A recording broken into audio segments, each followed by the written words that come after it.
Hello guys, आज हम लोग क्लास 10th का एक बहुत ही इम्पोर्टेंट चैप्टर आज पढ़ने जा रहे हैं। तो यहाँ पे चैप्टर पृष्ठ क्षेत्रफल और आयतन, पृष्ठ क्षेत्रफल और आयतन है। तो इसके अंतर्गत हम लोग यहाँ पर जितना सारा फिगर वगैरह है, जो भी समस्याएं हैं, उसका हम लोग सॉल्यूशन करेंगे। लेकिन उससे पहले हम लोग सारे चित्रों के बारे में जानना बहुत बेहतरीन तरीका से जरूरी है। तो यहाँ पे सबसे पहले हम लोग क्या करते हैं कि बारी बारी से सारा जितना, जैसे घन हो गया, उसके बाद घनाभ हो गया, उसके बाद फिर यहाँ पे आ जाता है बेलन हो गया, फिर शंकु हो गया, गोला हो गया। तो इन सारे फिगर के बारे जानेंगे और फॉर्मूला अच्छे से जानने की कोशिश करना है, समझे। चलो, तो यहाँ पे सबसे पहले हम लोग यहाँ पे देखते हैं कि घन क्या होता है ना। घन यानी क्यूब।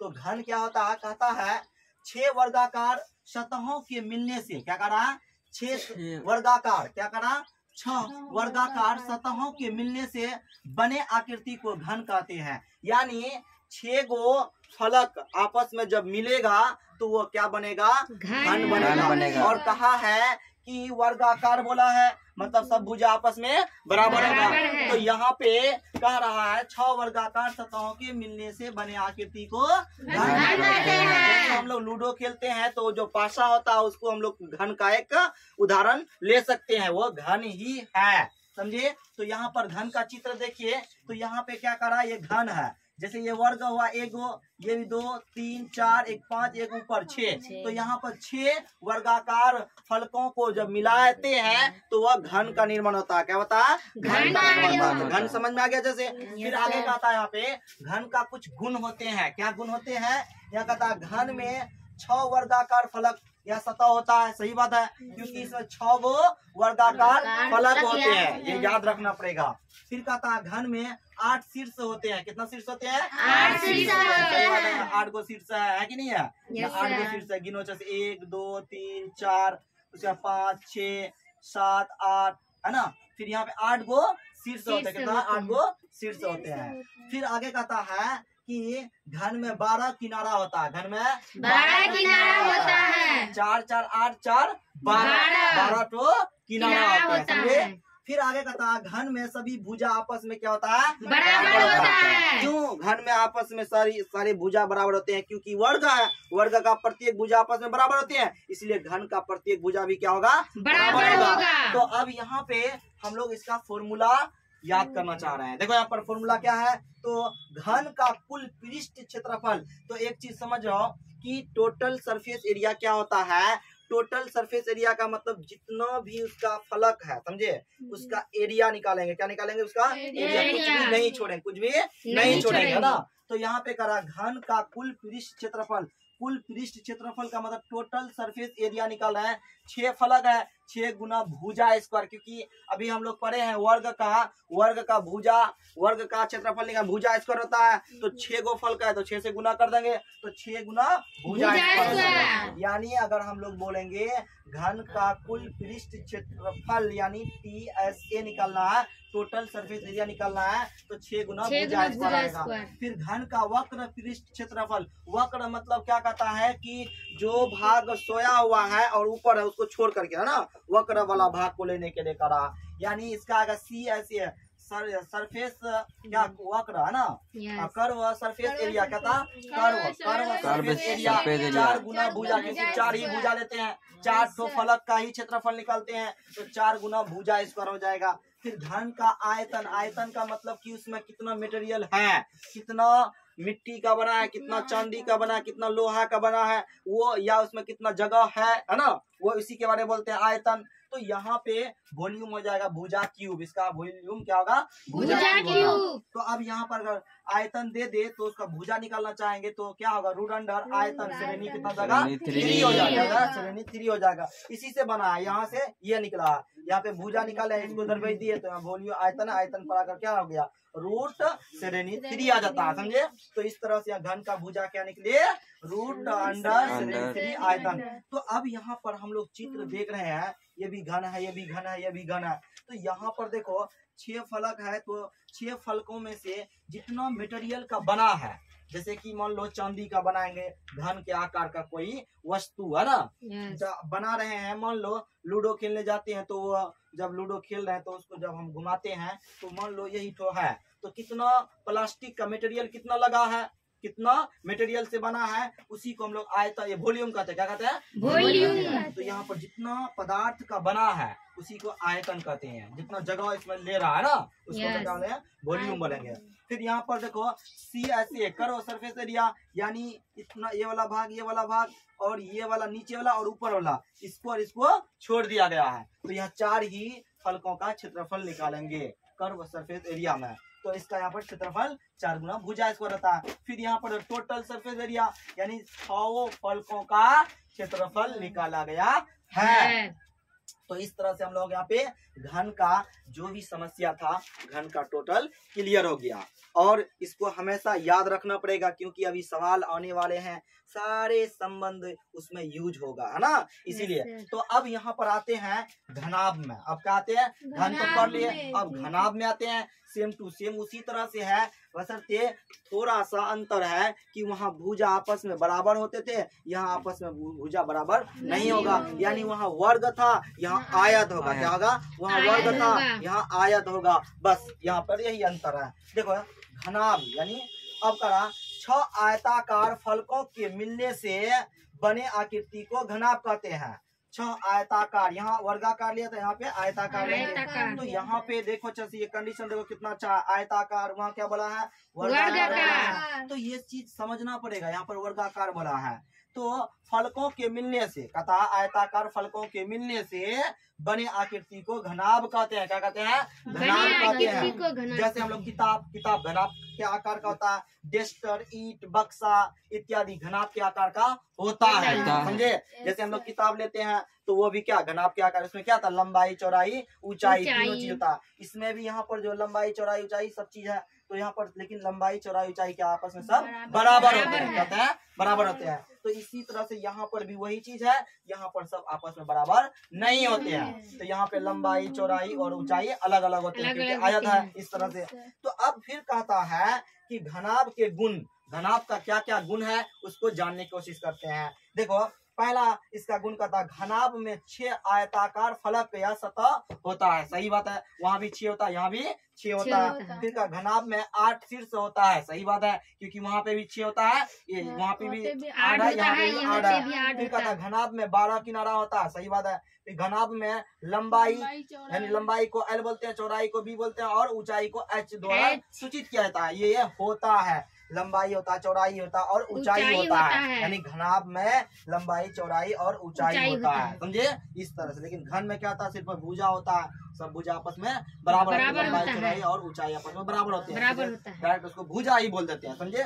तो लेकिन यहाँ पे अलग अलग नाम बोलते हैं। चलो फिर आते हैं इसी का घन का फॉर्मूला, देखते हैं कौन कौन फॉर्मूला है, यहाँ पे याद करने की कोशिश करेंगे। तो घनाभ का कुल पृष्ठ क्षेत्रफल जो टोटल सरफेस एरिया है, देखो क्या होता है? 2 × LB + BH + LH, यानी इसका मतलब हुआ लंबाई गुना चौड़ाई, लंबाई गुना चौड़ाई, फिर यह कहता है चौड़ाई गुना ऊंचाई प्लस यहाँ लंबाई गुना ऊंचाई। तो इस तरह से यहाँ पर 2 × LB + BH + LH होता है। ये फॉर्मूला इसको याद रखना पड़ेगा, समझे। तो फिर आता है घनाभ का वक्र पृष्ठ क्षेत्रफल निकालना। घनाभ का वक्र पृष्ठ क्षेत्रफल निकालने के लिए CSA बोलते हैं, वक्र यानी समझे, कर्व सरफेस एरिया। तो यहाँ पर क्या था? 2 × लंबाई प्लस चौड़ाई × H, ऊंचाई। 2 × लंबाई प्लस चौड़ाई × H, इसका क्या होता है? यानी कर्व सरफेस एरिया होता है, समझे। फिर आता है घनाभ का आयतन निकालना। क्या निकालना है? घनाभ का आयतन, यानी कितना जगह उसमें है। तो लंबाई गुना चौड़ाई गुना ऊंचाई करेंगे तो उसका आयतन निकल जाएगा। उसका आयतन क्या निकलेगा? लंबाई गुना चौड़ाई गुना ऊंचाई होता है। घनाभ का आयतन क्या था? लंबाई गुना चौड़ाई गुना ऊंचाई होता है, समझे। फिर आते हैं, इसका चित्र यहाँ पर अलग अलग बनाकर दिखाया गया है। ये टोटल सरफेस एरिया है, ये कर्व सरफेस एरिया है, ये वॉल्यूम है, जितना मटेरियल से बना है। तो इस तरह से इसका फॉर्मूला भी हम लोग जान गए। फिर आगे चलते हैं। अब यहाँ पे आया सिलेंडर, है ना, सिलेंडर यानी बेलन। अब बेलन क्या होते हैं इसके बारे में जानेंगे। तो यहाँ पे कहता है किसी आयत को, कोई आयत लेंगे, उस आयत को किसी भुजा, कोई भुजा के अनुदिश, किसी भुजा के अनुदिश, उसको क्या करेंगे यहाँ पे मोड़ेंगे। क्या करेंगे? मोड़ने पर जो आकृति बनता है, यानी किसी आयत को किसी भुजा के अनुदिश मोड़ने पर जो आकृति बनता है उसे हम लोग क्या कहते हैं? बेलन कहते हैं। समझे? तो बेलन कहते हैं। यानी हम एक आयत लिए, ये आयत है, किसी एक भुजा के अनुदिश बोला है ना, तो इस भुजा के अनुदिश हम यहाँ पर काम कर रहे हैं, इसको मोड़ रहे हैं, इसको मोड़ रहे हैं, तो इस तरह से मोड़ेंगे, इस तरह से मोड़ेंगे, ये बन जाएगा। तो इसको हम लोग क्या कहेंगे? बेलन कहेंगे। क्या कहेंगे? बेलन कहेंगे। समझे? इसको बेलन कहेंगे। तो फिर यहाँ पर और एक आयत लिए, अब इसके दूसरा भुजा के अनुदिश मोड़ रहा है, अब इस भुजा के अनुदिश मोड़ रहा है, तो इस तरह से ये भी क्या हो जाएगा? बेलन हो जाएगा। तो इस तरह से हम लोग बेलन समझे कि बेलन जो है आयत का किसी एक भुजा के अनुदिश जब मोड़ेंगे तो वो जो आकृति बनेगा वो बेलन बनेगा। क्या बनेगा? बेलन बनेगा। समझे? फिर आते हैं हम लोग यहाँ पे कि कुछ इसमें कंडीशन है कि बेलन में देखते हैं ये वाला भाग, ये वाला भाग, ये वाला भाग है, इसमें अलग अलग करते हैं। कैसे? तो यहाँ पे बेलन में करा रिमार्क, बेलन का ऊपरी सतह और निचला सतह दोनों वृत्ताकार होता है। क्या होता है? दोनों वृत्ताकार होता है। और बीच वाला भाग कर्व होते हैं। क्या होते हैं? कर्व होते हैं, यानी गोलाकार होते हैं। समझे? पकड़ने वाला। तो यहाँ पर बेलन का ऊपरी सतह और निचला सतह दोनों वृत्ताकार होता है। क्या होता है? दोनों वृत्ताकार होता है। चित्र खींचे, यहाँ पे देखो ऊपर वाला भाग देखो है वृत्ताकार वाला भाग है, ये भी क्या वृत्ताकार वाला भाग है। तो इस तरह से तो हम लोग क्या बोलते हैं? सिलेंडर बोलते हैं। समझे? फिर आगे अगला रिमार्क कहता है बेलन में त्रिज्या और ऊंचाई होता है। बेलन में सिर्फ और सिर्फ त्रिज्या और ऊंचाई होता है और कुछ नहीं होता है। तो यहाँ पर देखो, यहाँ ऊंचाई हुआ, ये यहाँ से यहाँ तक त्रिज्या जो है तो त्रिज्या सेम होता है, ये भी त्रिज्या, ये भी त्रिज्या आपस में सेम होगा। फिर आगे कहता है कि बेलन का फॉर्मूला अगर हमको बताइए, तो फॉर्मूला देखो क्या हो उसका? बेलन का, तो बेलन का वक्र पृष्ठ क्षेत्रफल यानी कर्व सरफेस एरिया सिर्फ निकालना है। जैसे हम लोग बात करते हैं यहाँ पे कर्व सरफेस एरिया, केवल और केवल बीच वाला जो भाग होते हैं उसी को हम लोग उसी का क्षेत्रफल निकालेंगे। समझे? यानी जो नीचे और ऊपर में जो वृत्ताकार भाग है उसका क्षेत्रफल इसमें नहीं जुटेगा। कर्व सरफेस एरिया वाला, कर्व सरफेस एरिया वाला है। समझे? इसीलिए उसको हम लोग इस तरह से बोलेंगे। जैसे हम बात कर लेंगे, इसी को हम लोग इसके रूप में डालेंगे ना, इसी को हम उसके रूप में डालना है। तो इस तरह से जो भाग होगा, कर्व वाला भाग ये ना हुआ, कर्व वाला भाग ये ना हुआ, तो इसी को हम लोग क्या कहते हैं? यानी कर्व वाला भाग। तो कर्व सरफेस एरिया निकालेंगे, इसका क्षेत्रफल का जो बेलन होगा, बेलन के रूप में है, ये वृत्त है, ये भी वृत्त है। तो यहाँ पर इसका क्षेत्रफल निकालने के लिए फॉर्मूला दिया गया है कि 2 पाई आर एच होता है। क्या होता है? 2 पाई आर एच। क्या होता है? 2 पाई आर एच होता है। समझे? तो यहाँ पर पहला फॉर्मूला हो गया बेलन का वक्र पृष्ठ क्षेत्रफल यानी curve surface area 2 pi R H होता है। फिर कहता है बेलन का संपूर्ण पृष्ठ क्षेत्रफल यानी टोटल सरफेस एरिया क्या होता है? तो देखो यहाँ देखो भाऊ, सबसे पहले यहाँ भी वृत्त है, यहाँ भी वृत्त है, तो पहला वृत्त का क्षेत्रफल पाई आर स्क्वायर, फिर एक वृत्त है उसका पाई आर स्क्वायर। अब एक तो फिर कर्व वाला भाग अभी अभी पढ़े हैं, यहाँ देखो 2 पाई आर एच, तो इसको हम लोग 2 पाई आर एच। अब इन दोनों को जोड़ रहे हैं, देखो जोड़ रहे हैं तो यहाँ पे एक इधर है ये वृत्त का क्षेत्रफल, यहाँ पे तो कितना हुआ 2 pi R square plus 2 pi R H हो गया। यहाँ पे कॉमन 2 पाई आर कॉमन लिए, तो यहाँ पे कितना डॉट है, यहाँ एक आर बच गया, यहाँ एच बचा। तो इस तरह से यहाँ पर टोटल सरफेस एरिया आया पूरा क्लियर करके 2 pi R into R plus H होता है। क्या होता है? 2 pi R into R plus H होता है। ये याद रखना पड़ेगा क्योंकि उसी के आधार पे क्वेश्चन बनेगा, उसमें पुट करना पड़ेगा। फिर कहता है बेलन का संपूर्ण पृष्ठ, अभी तो इसको निकाले हैं। फिर कहता है बेलन का आयतन निकालिए। बेलन का आयतन क्या होता है? पाई आर स्क्वायर एच। क्या होता है? जितना पानी अटेगा, जितना पानी सिमेगा उसी को बोलते हैं आयतन। अब मान लो उसमें दूध रखते हैं, पानी रखते हैं, तेल रखते हैं, समझे, जो द्रव पदार्थ है, जो द्रव पदार्थ उसमें यूज करते हैं हम लोग, पानी वगैरह पीते हैं। तो जितना पानी अटेगा उसी को हम लोग आयतन बोलते हैं। क्या बोलते हैं? आयतन। तो यहाँ पर पाई आर स्क्वायर एच बोलेंगे। क्या बोलेंगे? पाई आर स्क्वायर फॉर्मूला होता है आयतन। जैसे यहाँ पर देखो, यहाँ पर ये वाला भाग और ये वाला भाग, ये वाला टोटल सरफेस एरिया हो गया। यहाँ पर सिर्फ कर्व वाला भाग लिया तो CSE हो जाएगा, कर्व सरफेस एरिया हो जाएगा। यहाँ पर जितना पानी अटेगा उसी को बोलते हैं वॉल्यूम बोलते हैं। क्या बोलते हैं? वॉल्यूम बोलते हैं। चलिए तो समझ में आ गया अच्छे से। फिर आता है एक बहुत ही इम्पोर्टेंट पार्ट आता है, वो क्या है? शंकु यानी कोण। शंकु है ना। पृष्ठ क्या है, शंकु है। अब शंकु के बारे में जानते हैं, शंकु होता क्या है। चलो यहाँ पे कह रहा कि समकोण त्रिभुज को समकोण बनाने वाली किसी भुजा के चारों ओर घुमाने पर, यानी समझो क्या कह रहा, समकोण त्रिभुज लेंगे, यहाँ देखो समकोण त्रिभुज लिए, अब कहता समकोण बनाने वाली भुजा ये और ये बना रहा, देखो यहाँ पे ये भुजा और ये भुजा बना रहा, इसीलिए कह रहा समकोण त्रिभुज को समकोण बनाने वाली किसी भुजा के, क्या कह रहा, किसी भुजा के, यानी हमको यहाँ पे कह रहा है कि समकोण त्रिभुज को समकोण बनाने वाली किसी भुजा के चारों ओर, क्या करा, चारों ओर घुमाने पर जो आकृति बनता है उसे शंकु कहते हैं। सही बात है, समकोण त्रिभुज लिए तो इसमें समकोण बनाने वाली भुजा ये हुआ, किसी एक भुजा को हम लोग घुमाने पर चारों ओर, किसी एक भुजा को रख करके चारों ओर घुमाएंगे तो देखो ये आकृति बनेगा, बनेगा कि नहीं बनेगा। तो इसको यहाँ पे देख रहे हैं कि ये क्या हो गया, टोटल ऊंचाई हो गया। यहाँ पर ये जो बन रहा है इसको हम लोग तिरछी ऊंचाई बोलते हैं, क्या बोलते हैं, तिर्यक ऊंचाई। तिर्यक ऊंचाई बोलो या तिरछी ऊंचाई से एल द्वारा सूचित किया जाता है। तो यहाँ पे जो बना एगो वृत्त बना और ये कर्व वाला भाग बना, तो इसी के द्वारा से जब घुमाया गया तो यहाँ पे एक चित्र बना है, उस चित्र का नाम बनता है शंकु। क्या कहते हैं उसको, शंकु कहते हैं, समझे। तो अब यहाँ पे कहता है रिमार्क में, शंकु में त्रिज्या ऊंचाई और तिर्यक ऊंचाई होता है। तो तीन चीज इसमें होता है। बेलन में क्या पढ़े, सिर्फ और सिर्फ त्रिज्या और ऊंचाई होते हैं, इसके अलावा और कुछ नहीं होते। लेकिन शंकु में तीन संबंध आता है। कौन कौन संबंध है, तिर्ज्या होगा, उसके बाद ऊंचाई होगा और तिर्यक ऊंचाई होगा। अब तिर्यक ऊंचाई और ऊंचाई क्या होते हैं, ये बहुत बड़ा अंतर वाला चीज है। ये तिर्यक ऊंचाई का मतलब तिरछा होगा, क्या होगा, तिरछा होगा। ये लंब जो होगा ऊंचाई होगा, क्या होगा, ऊंचाई होगा। ये बात याद रखना पड़ेगा। इसीलिए कहा शंकु में तिर्ज्या आर होगा, ऊंचाई एच और तिर्यक ऊंचाई एल द्वारा होता है ना। फिर कहता है शंकु का आधार जो होता है, आधार जो होगा उसका वो वृत्ताकार होता है। कैसा होता है, वृत्ताकार होता है। शंकु का आधार जो वृत्ताकार है कि नहीं है, शंकु का आधार क्या होता है, वृत्ताकार होता है, समझे। फिर आगे चलते हैं तो यहाँ पे करा था फॉर्मूला।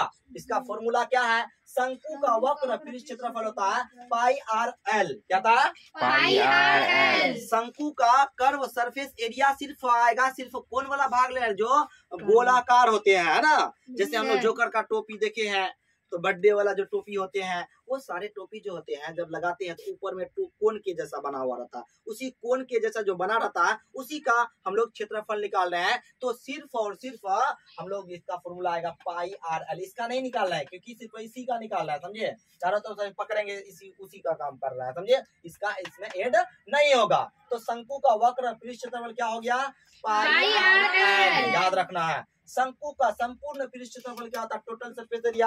अब इसमें देखो इसका भी आएगा और इसका भी आएगा, तो हम लोग यहाँ पाई आर एल, इसका होता है सिर्फ कर्व वाला। अब यहाँ पर एक वृत्त है तो पाई आर स्क्वायर, इसको जोड़ेंगे तो क्या होगा यहाँ पे, अब यहाँ पे जुटना नहीं, इसको कॉमन ले, पाई आर यहाँ एल प्लस आर होगा, क्या होगा, pi R into L plus R. ये याद रखना है, कॉमन लेकर यहाँ पे दिखाया गया, इस तरह से हम लोग याद रखेंगे। क्या होता है टोटल सरफेस एरिया शंकु का, पाई आर एल प्लस आर। तो चलो अब शंकु का आयतन देखते हैं क्या आता है। शंकु का आयतन होता है 1/3 पाई आर स्क्वायर। एच होता है क्या होता है, 1/3 पाई आर स्क्वायर। और इसका तिर्यक ऊंचाई निकालना चाहेंगे। अभी अभी हम लोग देखे हैं कि समकोण त्रिभुज से ही बना है। ये देखो यहाँ पे समकोण त्रिभुज है कि नहीं है, ये देखो समकोण त्रिभुज है कि नहीं है, यहाँ 90 डिग्री बन रहा कि नहीं बन रहा। तो ये क्या हो जाएगा, ये 90 डिग्री है तो ये क्या हो जाएगा, कर्ण हो जाएगा। तो कर्ण बराबर क्या था, लंब स्क्वायर प्लस आधार स्क्वायर। इसका मतलब यहाँ पे पाइथागोरस प्रमेय का प्रयोग करके तिरछी ऊंचाई निकाल सकते हैं। यानी लंब यानी इसका कर्ण बराबर हो जाएगा लंब स्क्वायर प्लस आधार स्क्वायर, लेकिन ये स्क्वायर तो उधर चले जाएगा। लंब यानी कर्ण बराबर है रूट अंडर लंब स्क्वायर प्लस आधार स्क्वायर। यानी तिरछी ऊंचाई हम लोग यहाँ पे समकोण त्रिभुज को मद्देनजर देखते हुए बनाना है ना, समझे। अगर हम लोग यहाँ पर कर रहे हैं कि तिरछी ऊंचाई कैसे निकालेंगे, तो यहाँ पर पाइथागोरस का प्रयोग करके हम लोग तिरछी ऊंचाई निकाल सकते हैं। हो सकता है किसी सवाल में तिरछी ऊंचाई ना दे, इसका लंबाई और त्रिज्या दे दे, तिरछी ऊंचाई निकालना, तब उसका क्षेत्रफल निकालने के लिए कहा था। तब कैसे निकालोगे, तो इसका प्रयोग करेंगे, समझे।